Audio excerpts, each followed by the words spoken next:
Hi everyone, and welcome to Online Church. It's great to have you joining us. Today we're going to be hearing from Mike as he finishes our series on Proverbs, Wisdom for Life. So lean in and enjoy the wisdom that's going to be shared with you today. We are looking at Proverbs chapter 31, and we're going to wrap up our series on Proverbs, Wisdom for Life. And we won't have time to look at all of Proverbs 31, but I want to spend a few minutes in the first part of this. If you were here last week, I hope that during the week you've been able to practice at some point going back and touching the wall if you needed to. Few people, okay. If you weren't here last week, go back, have a listen to the message. But there was an invitation at the end of last week to say, when I was telling a story about that person who was attempting to get into the Olympic team, and they swam for the race of their life to make it into the team. And when they did their tumble turn at the end, they realized as they turned around to start swimming back that they had not actually touched the wall. And in a moment of needing to make a decision, do they just keep going?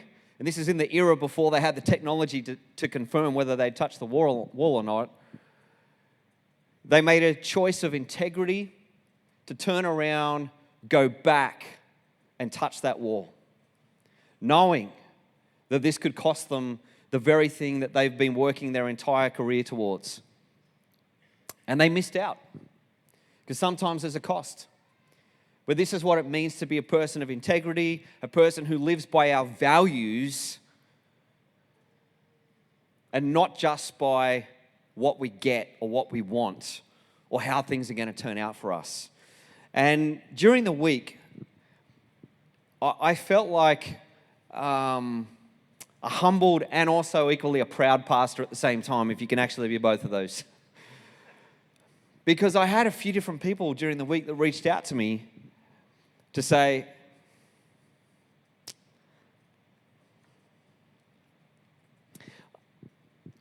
I need to have a touch the wall moment. And some of these conversations for people were tough. And I just walked away from each of those conversations just thinking, God, you're so good. You're so gracious. You're so kind. You're at work in people's hearts by your Spirit. You're helping people make courageous choices and courageous decisions to do something that they might get away with or they might not. But they made a choice to say, God, I want to walk your ways. I want to live my life in a way that honors you, that matches up with what are the values that I've committed to in my heart, where I've said, this is the kind of person that I want to be. And that's an amazing thing. And I'm humbled by those people that would say that to me. And maybe you've had other conversations with other people about that I don't need to be a part of. But I'm humbled because this is the kind of community we want to be. And I am going to have to come to some of you at some point and say, hey, I got to have a go back and touch the wall moment. Or I'm coming here to say, I need to talk about something, or I need to put something right, or I need to clarify something. And when we do those things, we should make sure that our posture is also and always one of humility and grace like God is towards us. That we would treat others in the way that God has always treated us. And that we would be kind and gentle and faithful, not judgmental, but standing with and being with people in those moments when they make decisions and choices that require courage and faith. Well, today we're going to talk about another aspect of this as we wrap this up. And we're going to begin in the first part of Proverbs chapter 31. And it says here, the sayings of King Lemuel, an inspired utterance that his mother taught him. I want to pause just for a moment and just reflect on that line for a second. I've never preached a message on the sayings of King Lemuel, and I've never really focused much in on the inspired utterance that his mother taught him. But as I was reading and reflecting on this, Ryan O'Dowd makes a really interesting comment. He said it was not uncommon for women to be featured and even admired in ancient wisdom literature. But the advice from Lemuel's mother here is the only known incidents where a queen mother gives advice to a king. This is the first of several signs that this poem offers a subtle critique of royal culture that viewed women as sex objects and intellectually inferior.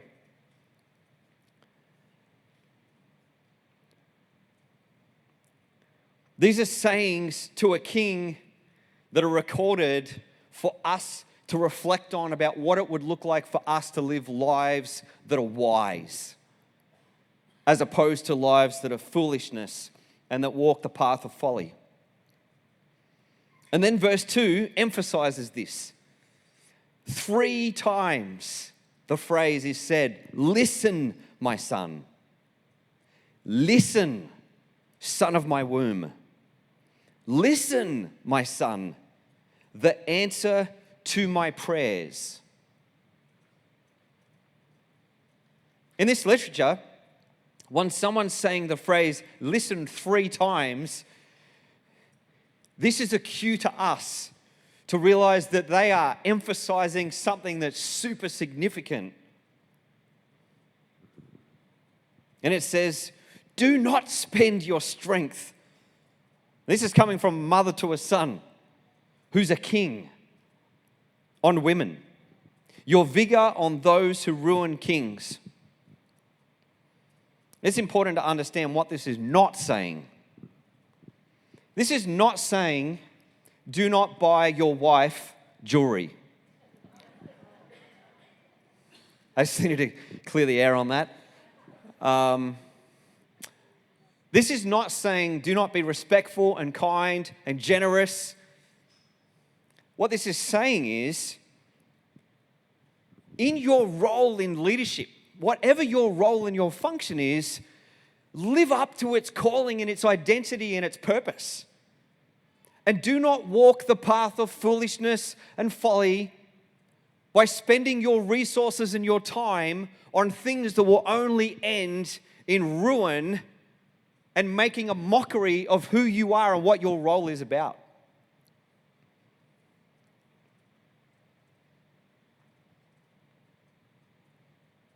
The metaphors in this passage are metaphors that are sexual, echoing the man who's destroyed by a woman, when in fact, history and others of Scripture would remind us that it was the man's choice to actually put himself in the position in which his life would be ruined.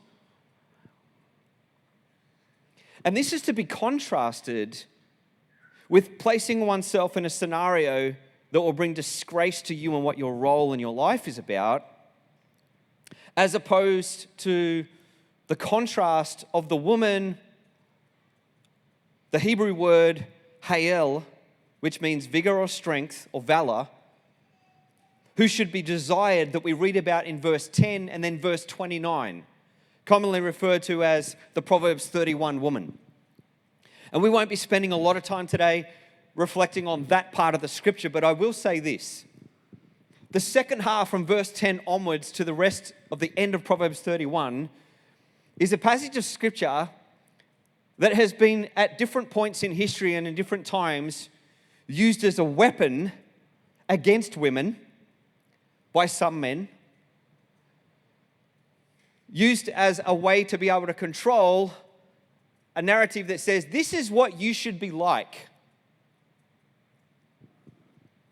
And one that has caused some women to feel this sense of overwhelm that how could anyone ever be like this woman in Proverbs chapter 31? Anyone know what I'm talking about?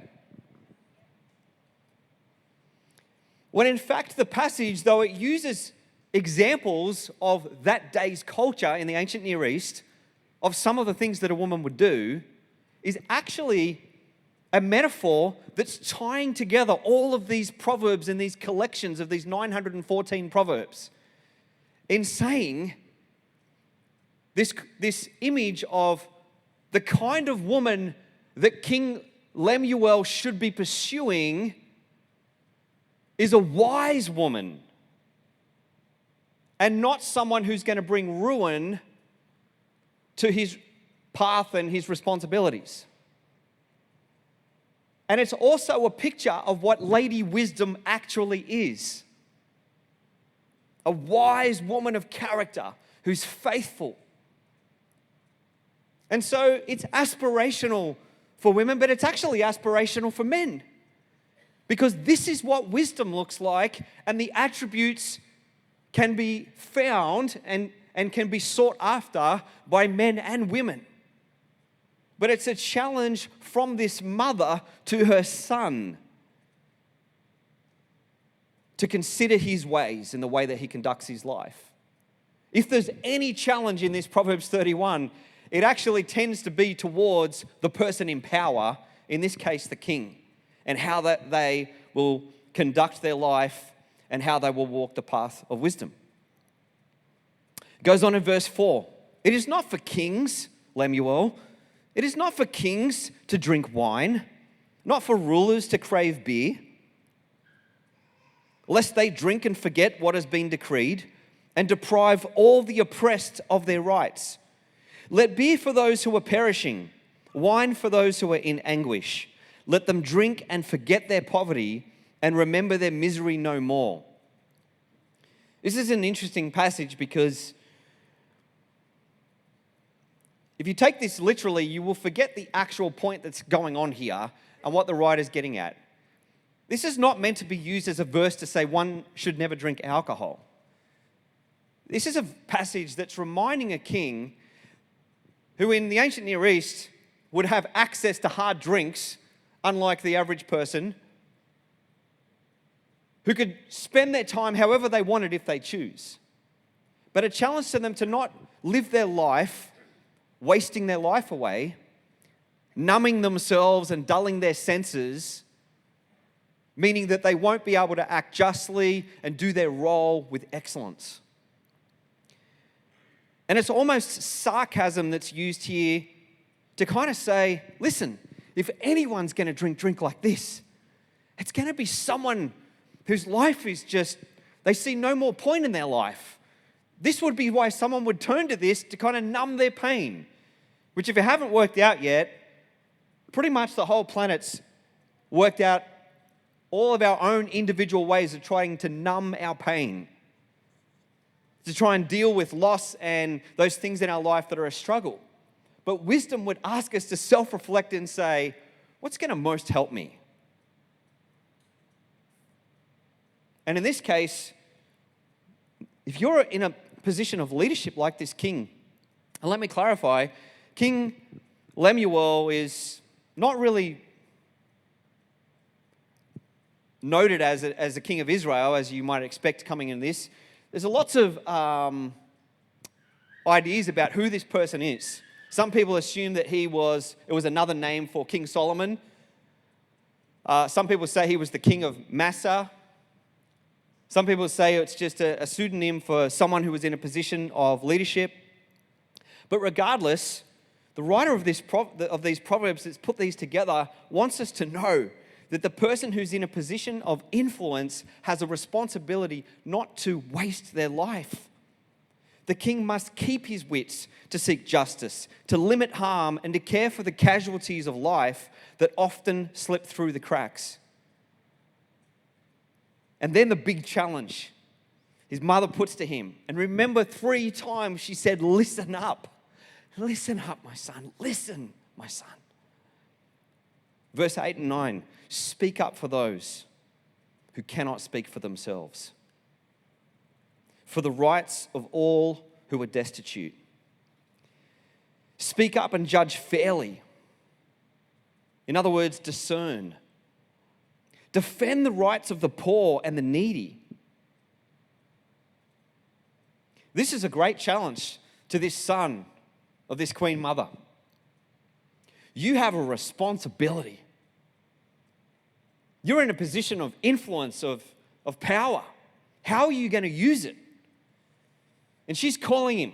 She's speaking into who he is and his responsibility as a wise mother and saying, my son, Make sure you're diligent and you're faithful in your role. Do not walk the path of foolishness. Be responsible, be disciplined. Understand that your role is not about you, it's about others. This is another way of speaking about what we will later come to know as servant leadership. Using the power and the privilege and the opportunity that you have to actually use it for other people's human flourishing. It's a challenging passage, and a passage that's super relevant for us as we begin this week, National Reconciliation Week. I don't know how many of you have ever read the book by Stephen Covey called The 7 Habits of Highly Effective People. Has anyone ever read the book here? How many people know about the book? Right. If you haven't read it, seriously, go have a read. It's a really great practical. It's one of the most famous kind of self-help books out there, but it's full of a lot of practical wisdom for how to live your life, how to navigate things. But when I was young, I was encouraged to read it, and there's a chapter or a section in the book that speaks about the way that we navigate our internal life. And there's a point that's made, and it's one of the chapter headings, which is, seek first to understand, then be understood. And when I first read this as a young guy in my early 20s, it was a profound section of the book for me to read. And there's a number of really powerful stories and metaphors that are in there. And one of the things that the author begins by pointing out is, if you went to, how many people in here, can I get a show of hands, how many people in here wear glasses? So I do. So there's a fair chunk of us that need glasses. I need a new pair of glasses. I need glasses to be able to see long distance, which is why I've traditionally worn them. And then in the last 12 months, something's happened where now I need to print my words on this paper a little bit larger, because now I also need, apparently, bifocals, which sounds terrible, so that I can read. Because if you ever see me and I'm holding a Bible, this happened to me recently doing a wedding. I was literally doing the pushing the iPad away going, gosh, what is wrong with me? And that little reminder, I need to go back to the optometrist and get that prescription sorted. If you came to me and I was your optometrist and you said to me, hey, I've got a problem, I'm struggling to see up close, and then there are times when I'm driving in the car where I'm struggling to see the sign. And if the optometrist in the room just went, oh, wow, you know what you should do? And they took their glasses off and they said, here, pop these on your face. And you took their glasses, popped them on your face, and they said, how's that? And you went, well, I don't know, it still feels blurry. As a matter of fact, it feels even more blurry. And if I, as your optometrist, turned around and said, well, listen, I'll give you these pair of glasses, just wear them because they've been really good for me, that they've served me well, they help me do my job well, just wear them. They'll be great. They're actually expensive ones. They're good quality frames. There you go. Going to be generous. I'm going to help you out. Have a good day. You might be sitting there going, hang on a second. Whoa. I don't need your glasses. I'm coming to you so you can understand what's actually happening with my eyes, because I got a particular problem. And when I put your glasses on, I can't see clearly. As a matter of fact, it's making things worse. And if at that moment I turned back to you and I said, oh my goodness, what a selfish person you are. How ungrateful are you? I've just given you my glasses, and you sit there and you have the hide to reject my offer of generosity, claiming after all the years that these glasses have done such a great job for me that you think you know better than me as an optometrist. I'm pretty sure you would be thinking, something's happened to my optometrist. They've lost the plot, and I'm probably not coming back here anymore. Because you would walk back out to your car or to your transport, and you'd be thinking to yourself, that was insane. That person did not listen to me. They did not understand what's happening for me. They've just imposed on me something that works for them and expected that that was also going to work for me. And we know that that's not how life works. And so one of the things that Stephen Covey is trying to point out in this book, and this chapter or the section of the book, is that it's really important. It's an act of wisdom that we actually make a choice to seek first to understand what's happening for somebody else before we give them advice about what we think they should do. That's good, wise advice. And even though I read that as a young person in my early 20s, it's taken me many years to really practice that and live that out. And it occurred to me when I was doing training for a coaching program that I was in some years back. When I was sitting in a session, I had a master coach sitting next to me, this lady who was absolutely brilliant, one of the great facilitators and trainers. And I was doing practice coaching with somebody else who was sitting across from me. And she kept stopping me and saying, "You did it again." And I'd be like, "Oh." I'd be thinking, "Did I?" She'd be like, and we'd keep going in the session. She'd go, "Stop. Let's take that back. You did it again." I'm like, "Oh my goodness." What was she correcting me on? She was correcting me because I wasn't asking questions to get understanding and to help guide that person to self-reflect. I was giving advice, which, by the way, was actually very good. Sometimes I say things out my mouth and I think, "Gosh, that's good. I should actually practice that." You ever caught yourself saying something to someone and you think, "That's really good advice. You should follow this advice. I should probably also start following this advice too." You don't normally say that part. You just think it in your head. But we can be really good at giving advice to other people about what we think from our perspective they should do. But it's one of the most unhelpful things we can do. One of the most unhelpful times we can ever do this is when someone's going through grief or pain or suffering or hardship. One of the greatest gifts, if you've done any kind of counseling training or support training, is to understand the greatest gift we give is a listening ear, is our very presence, where we sit with and we allow others to express what's happening for them. And so when this passage says, "Speak up for those who have no voice," I would say in the context of the rest of Proverbs and in the way of Jesus, it's so important. If we're going to speak up, which is another way of talking about advocacy, that we actually know we're speaking up on behalf. Because the passage here, when it says, "For those who have no voice," is not meant to be a literal thing in which someone is mute. It's meant to be someone doesn't have the power, the opportunity, the influence to be able to advocate on behalf of themselves for what they need.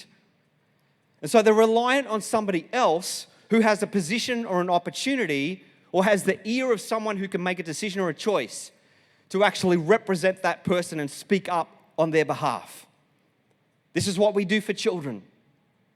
This is what we do for those who are going through a painful, difficult time, who, because of the pain and the weight that they are carrying, they don't have the capacity to say what they really need. But let us not kid ourselves. If you're going to be a wise advocate, the most important thing you need to do is to understand what is really happening for them and what they really need. And that when we think we've heard, check ourselves again and ask for greater clarity. When you say this, do you mean this? No, I mean this. Wow, I'm glad I clarified. It's just one of the most important things you can do. It's a loving thing to do. It's a wise thing to do. And it's a way that we can live out our calling to represent God in expressing justice and mercy and walking humbly with our God. My encouragement is this: speak up after you've listened. And can I suggest,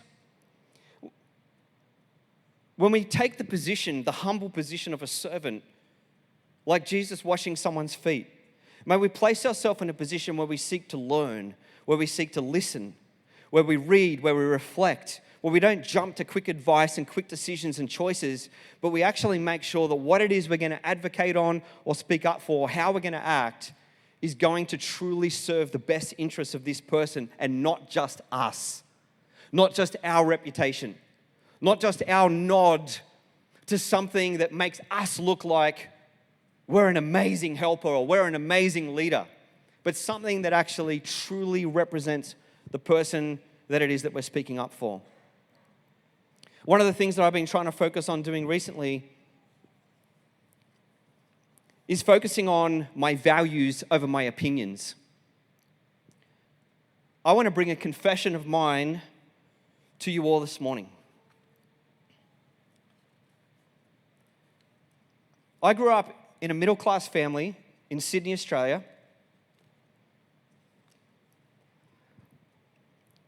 where I never knew a single Indigenous person in our country. And it was normal and common for me at school, a Christian school that is, to make jokes about Indigenous people and not even think twice about it. And if you said to me when I was older, after all the jokes and comments that I had made about people from different nations around the world who live in our country now, including us, who ultimately came from somewhere else, and you said you're a racist, I would have been offended, and I would have said to you, you're out of line. And on top of that, I'm not racist, and I love everyone, and I want to walk Jesus' way. But I realized as an adult, as I made a decision to listen and learn, and by listening to some friends of mine that were very challenging voices in my life, that sometimes we can't see in our lives and in the patterns of our behavior how our actions and our behaviors and our mindsets and our perspectives can actually be deeply ingrained in behaviors that have caused great pain for those around about us. And then I realized when I started to learn about some of the history of our nation and some of the things that have taken place, once I moved past that aspect of feeling defensive, like, well, it wasn't me, I never did these things, and realized the history and what this means and the ongoing generational impacts of this on Indigenous people in our communities and in the country that we call home. When I started to really listen and learn, I realized that my listening and learning had only gone a short distance, because I started coming up with opinions and ideas and advice and things that we could do that could make me more the hero of the story. And it's taken a whole lot of unlearning in me that still needs to take place to get to a point where when I hear about National Reconciliation Week, and when I hear about Sorry Day, and when I hear about NAIDOC Week, to not go back to mindsets and feelings and attitudes that have been so much ingrained in part of my life growing up, that I have to allow myself to walk into a position of saying, how I feel, how I think, my opinions, my perspectives may be flawed. They may not be the full picture, and I need to put myself in a position of humble learning.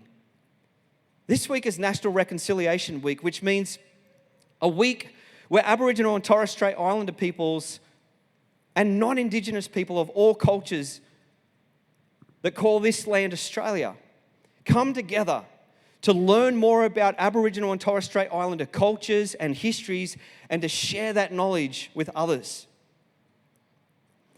This actually started after in 1991 the Royal Commission into Aboriginal Deaths in Custody had 339 recommendations, of which only a handful have ever been implemented. The final recommendation, recommendation 339, said, initiate a formal process of reconciliation between Aboriginal people and the wider community. It was actually some people of faith in Christ that actually led the way when in 1993, the International Year of World Indigenous Peoples, Christians began and started the week of prayer for reconciliation. And then in 1996, the rest of society in Australia caught up with this idea and began what we now know as the first National Reconciliation Week. We have a referendum this year, and I'm not here to tell you how you should vote.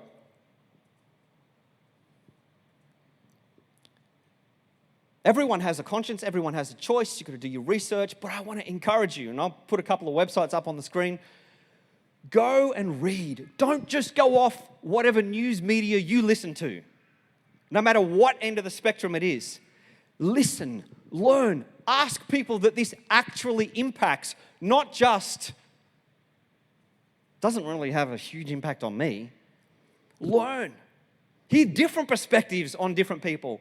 and be wise, but put yourself in the position of learning so that if you speak up, you know that you're speaking up based on your values and not just your opinions, because our values should always trump our opinions. You may have opinions, but your values of love and grace and justice and mercy should always trump how we behave. And so I say to you this morning, I've had to multiple times confess, man, my perspective has been narrow. But here's what I find. Every time I listen to people, when I think I know the story, I always walk away going, I never knew that. I didn't realize that. I didn't understand why this causes you so much pain.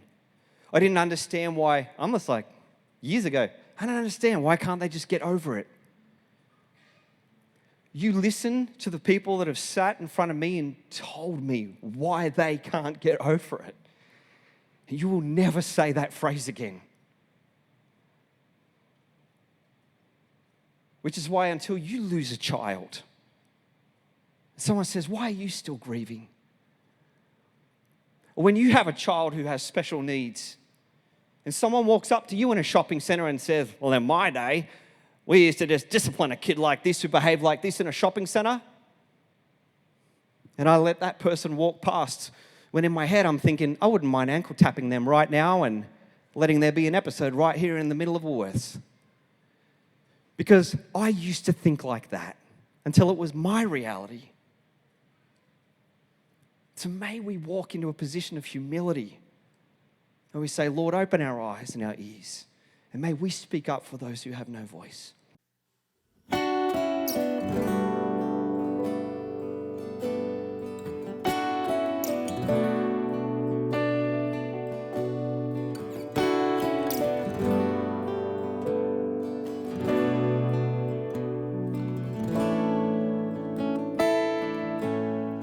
Jesus, my Savior, holy and righteous one, you took my sin and you bore my shame. Now I'm made alive in the power of your great love. No longer a slave to fear and the grave. So let every word I speak and every thought I have, let every breath within me say, I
like you, none beside you, that always in me say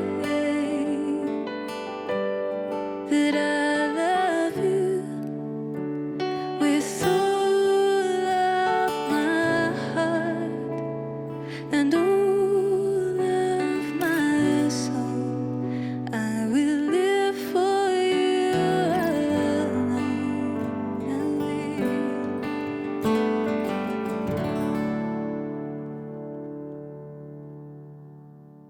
Thanks for joining us today for Online Church.